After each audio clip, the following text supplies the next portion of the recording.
안녕하세요. 좌포 김종성입니다. 서울 아파트 어디를 사야 할까요? 그리고 단기간에 급등할 수 있는 지역은 어디일까요?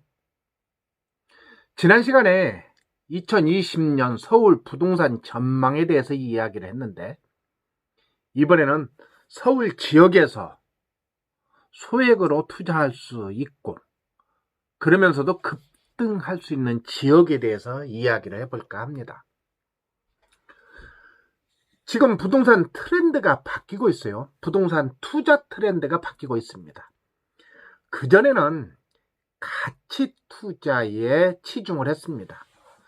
가치 투자라고 하는 것은 첫 번째로는 무피 투자, 뿔핏 투자를 통해서, 다시 말해서 자기 자본이 들어가지 않고 아니면 조금만 들어가고 월세 세팅을 하는 투자를 이야기하는 것이죠.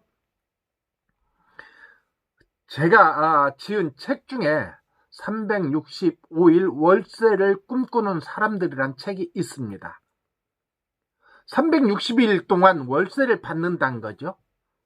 360일 동안 월세를 받을 수 있을까요?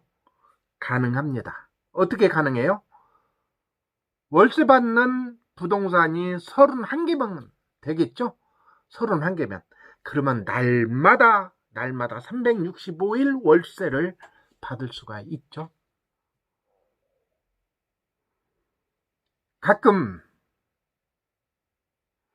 공실 우려가 있기 때문에 31개 갖고는 어렵고 35개나 36개 정도만 있다면 365일 하루도 거르지 않고 월세를 받을 수 있습니다. 저의 책 365일 월세를 꿈꾸는 사람들을 한번 참고해 보시기 바랍니다. 또 하나 있죠. 부동산 경매 필살기란 책이 있습니다.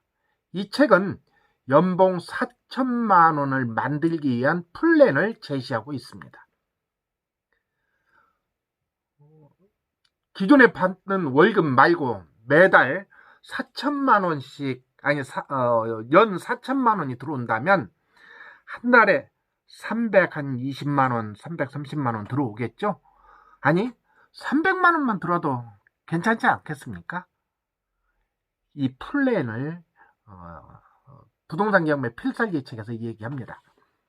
그 다음에 가치 투자의 두 번째 이야기죠.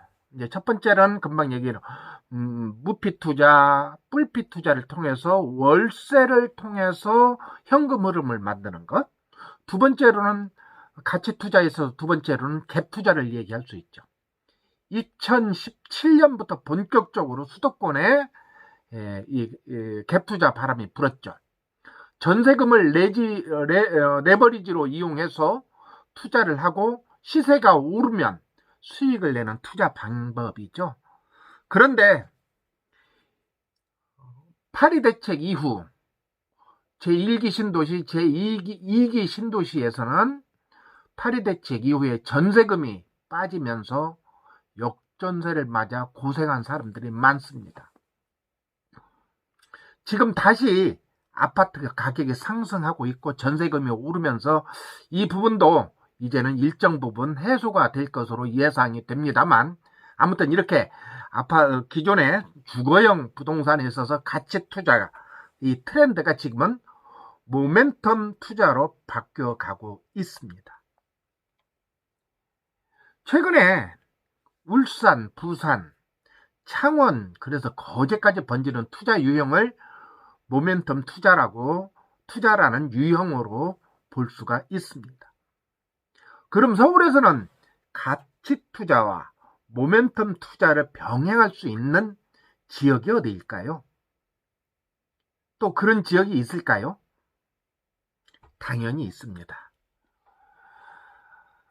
오늘 이야기할 것이 바로 이곳입니다. 이제 몇 차례에 걸쳐서 제가 이야기할지 모르겠는데, 오늘은 서울의 뉴타운 지역을 이야기하고 싶습니다. 제가 운영진으로 있는 네이버 카페 부동산 경매 더리치, 이 카페에서요, 작년에 우리 1등급님이 1등급님이 서울 지역 뉴타운 지역 분석을 하는 수업을 6주간에 걸쳐서 했었었죠. 그 중에 오늘은 기름 뉴타운을 한번 살펴보도록 하겠습니다. 기름 뉴타운은요, 1단지 내미안부터 9단지 내미안까지, 그리고 기름 2구역 동부 센트럴빌과 기름 그 다음에 내미안 기름 센터피스, 그 다음에 1구역의 롯데캐슬 클라시아까지를 이야기할 수가 있습니다. 이미 우리 회원들은 2018년 봄에 기름 뉴타운 2단지와 4단지에 들어갔고, 그리고 금년 5월 달에 우리 깨우채님은 2단지 23평형에 들어갔는데 벌써 호가로 8천만 원이 상승을 했습니다. 기름 뉴타운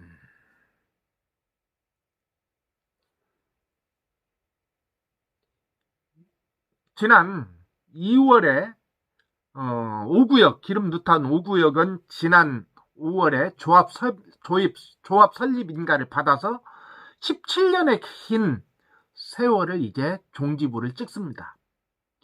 이곳은 7개동에 약 571세대가 들어서는데요, 입지가 다른 단지보다도 아주 좋습니다. 아마 여러분들도 관심 가져볼 만한 지역이라고 말하고 싶습니다. 특히 동북선 경전철의 경우 미야 사거리역이 환승역이 되거든요. 이 또한 호재일 수가 있습니다. 또한 서울 지하철 10호선이라고 불리고 있는 강북 횡단선도 있죠. 이 강북 횡단선이 이곳을 통과해요. 더불어 지하철 4호선은 당곡의 역에서 남태령까지 급행도 추진하고 있다고 합니다. 결국 강북 횡단선 4호선 동부선이 교차하는 곳이 바로 기름 뉴타운이 자리 잡고 있는 지역입니다. 강북 지역에서 보기 드문 트리플 역세권이 생긴 것이죠. 아까 말씀드린 것처럼 특히 지하철 4호선 경우에는 급행선이 만들어지면서 당곡에서 남태령까지 운영되는데, 기존 당곡에서 서울역까지는 17개 정거장이 있었던 것이 앞으로는 7개 정거장만으로서 단축이 됩니다. 그렇다고 한다면 또 4호선 중에 상계역이나 당곡에도 초점이 될 수 있겠죠.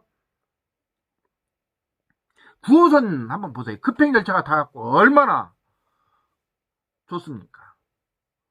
또 더 두고 봐야 하지만 강북 횡단선은 서울 강북 지역의 동과 서를 잇는 노선으로서 목동역과 청량리 사이를 총 19개 정거장이 신설될 예정인데 그중 하나가 기름역이 포함되어 있다는 것입니다.